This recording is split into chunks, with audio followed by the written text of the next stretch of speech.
itong usabon, kini siya nga strategy as it involves a deep understanding of the local customs, the local consumer preferences, and the local legal standard para to ensure that the business is na ay emotional connection between the consumer and the brand or the product.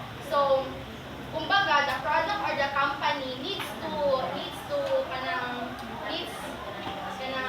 kumbaga, the product or the company needs to know or needs to know about the company or the product or the brand needs to know about shaping how a consumer interacts with the business.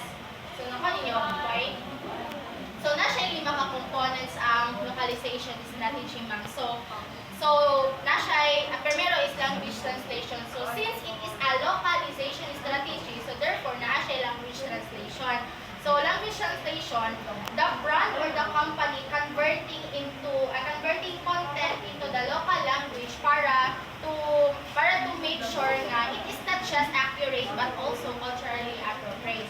Second is culturally adaptation. So, in order nga to adapt the culture sa in that specific local market, bitaw na sila strategy nga ilang usabon ang materials or the product mismo, pero nagkadepende na siya nga dapat mo-align na siya sa to align with the local tradition, local consumer behaviors, and preferences.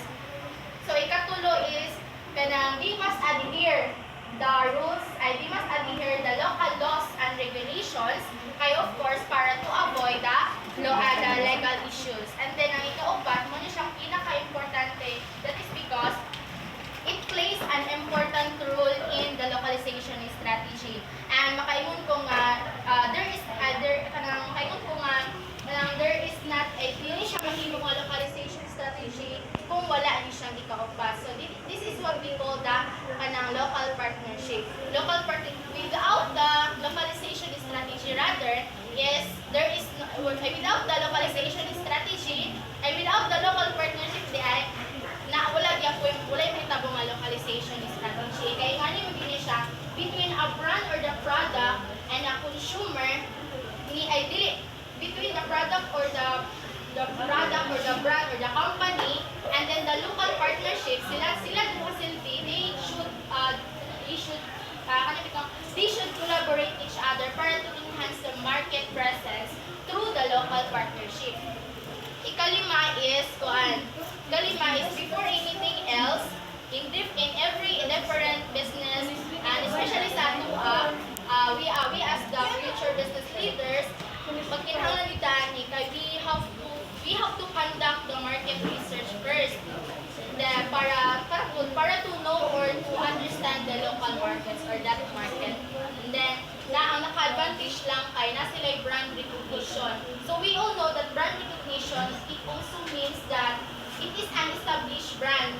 So, therefore, there is consistent branding among consumers. Ikaduha nga advantage is that the higher customer experience.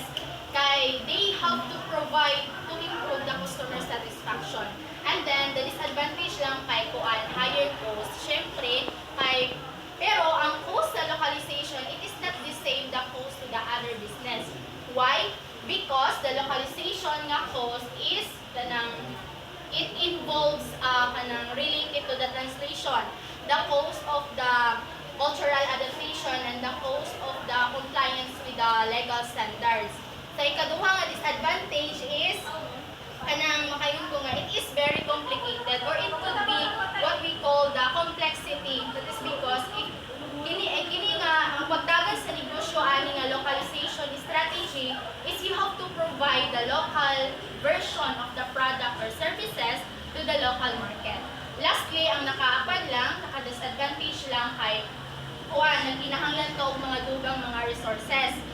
Aside sa nagkinahanglan ko og dako kayo nga puhunan, nagkinahanglan ko og mga local partnership. And then, like what I have said earlier, that there is no dili siya mahitabo nga localization strategy nga business kung walay local partnership. Kay sa local partnership, diha mahimo ang localization strategy. Kay they should need nila ang collaborate sa local partnership